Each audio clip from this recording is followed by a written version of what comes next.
Hey guys, it's David here from Facepalm Tactical with your pro tip. We've got this tri-shot shotgun here, a clone, that we're going to talk about later on in the video, and you can see it's got this magazine tube that comes out the front. Well, we don't really need that in airsoft, it doesn't do anything. So what I did was I took my little mini Maglite here with the twist front, and I just drilled a hole in the end of my tube, took out the pins. There's actually a weight in a lot of these, and so there's a spring that keeps the weight from sliding, and you may have to take it out and other things, but pretty much just clean that out back to here, and I can slide my Maglite right in. It stays in there pretty good, and that's that. You can twist it to come on. You can see the lights on. Twist it back to go off. I can hold it like this, and when I can put the light on my target to shoot it, but when I want to cover it up, if I don't want anyone to see me, I can just put one finger over the end here, keep it underneath the barrel. I wear gloves, so I don't really worry about shooting my hand that much with this thing, but you just want to keep it out from in front of the barrel, and then I can turn it back off. This allows me to better my instinctive shooting because I can just put my light on the target. It also keeps me from fumbling with anything else. I just have to worry about pumping and shooting. That's it. Hey guys, it's David from Facepalm Tactical again. Oh, and I'm Noah. He actually introduced me this time. I wasn't used to it. The official reviewer here at Facepalm Tactical. We just decided to give him a title. He keeps hanging around in our videos and stuff. Indeed. We've got one of his tri-shot pump shotguns here. He got it off Amazon, I believe, for like $37. Good deal. Go buy one. They're great pump shotguns. If you watch Airsoft GI stuff, you've probably heard Bob the Axeman talk about his Tokyo Marui one. Well, this is the clone version. Back when Tokyo Marui used to make the shotgun, which I don't know if they make it anymore, I haven't been able to find it anywhere. But back when they used to make the shotgun, they made an upgrade kit for it, or at least they made some replacement cylinder heads for it. And what it was is, inside this gun, there's actually 3 springs, there's 3 pistons, 3 cylinders, 3 air nozzles, and they're all kind of fused. The cylinders and the air nozzles are fused together, and it goes into one little triangle-shaped pop-up, and that's how the mech basically works. So they made, these have those cup-style cylinder heads in them right now, like you see in like a lower end sniper rifle or something. Just a basic like plastic jet molded cup. It has a piece that comes up in the center to dampen the blow, but then around the edge it just has a bent out piece of basically plastic, and it's just a cup. Well, Tokyo Marui made a set of cylinder heads. I'm not sure if they were ported. I've only seen one picture of them online, but they were O-ring cylinder heads, so they gave you better compression, they sealed better.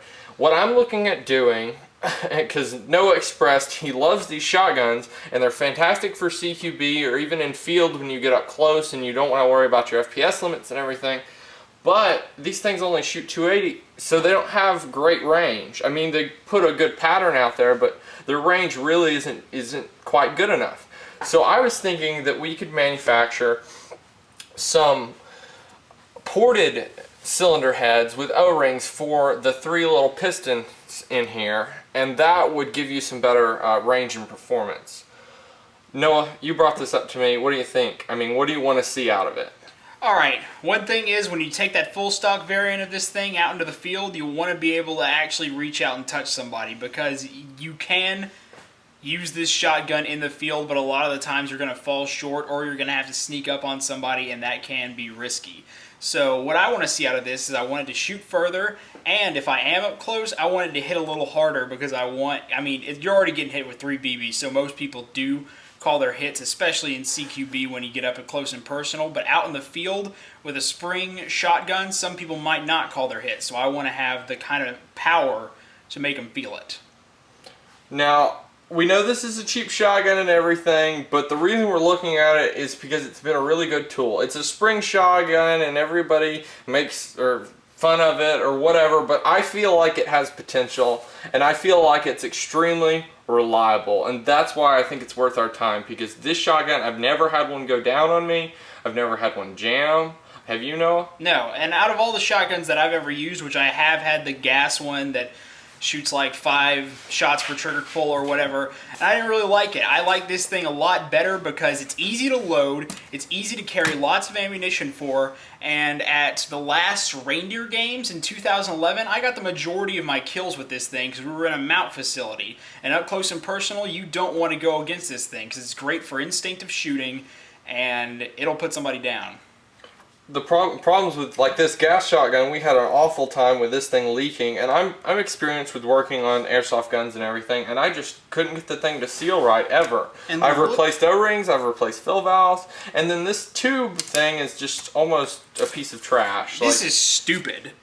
Like, this shotgun has little shotgun shell sized magazines that hold 30 rounds apiece. That gives you 10 shots per shotgun shell. And we're talking about a shotgun here. You're I mean, this isn't like an automatic weapon where you're going to be spraying and praying. You're basically going to hit them or you're not going to hit them. So you don't need that many rounds for this. But with this bandolier, I could go all day. That's right. The bandolier is really useful. But you can't carry a replacement fill for that gas shotgun in a bandolier. And it doesn't even really, I don't think it's as realistic looking. But anyways, we're not here to trash on the gas shotgun. I think that I want to really squeeze about 350 feet per second out of the thing. I don't want to get it up there in rifle range because I think it can put out a good range with 350 feet per second, and you still wouldn't have to worry about your engagement distance. It wouldn't reclassify it as not a CQB gun or anything. It would just give it that extra range that it really needs. So the question is, if you could put some extra range and some extra kick on this shotgun, would you be interested in a gun like that? Because I'm going to be making a set for testing and to figure out how to do it and everything for Noah, because that's what he wants on his gun. But I want to know if it's worth our time to really invest in this and make this for y'all. So if you want this, go on our Facebook and comment. That's facebook.com/facepumptactical. Comment here on our YouTube. Message us on eBay. Just express your interest and we'll make it for you. If you have anything else you want to inquire about, see if we can make it, all I can tell you is we can try. We can certainly try. We're happy to work with you. And just anything you want to know about, just ask us a question. You can ask the people we worked with so far. I feel like they've been really happy with what we've done. We're trying to work with everybody. All right. So get back to us on this shotgun thing. You want a more powerful shotgun? Let us know on Facebook. But until then, I'm Noah. I'm David. And this has been Facepalm Tactical. Thanks.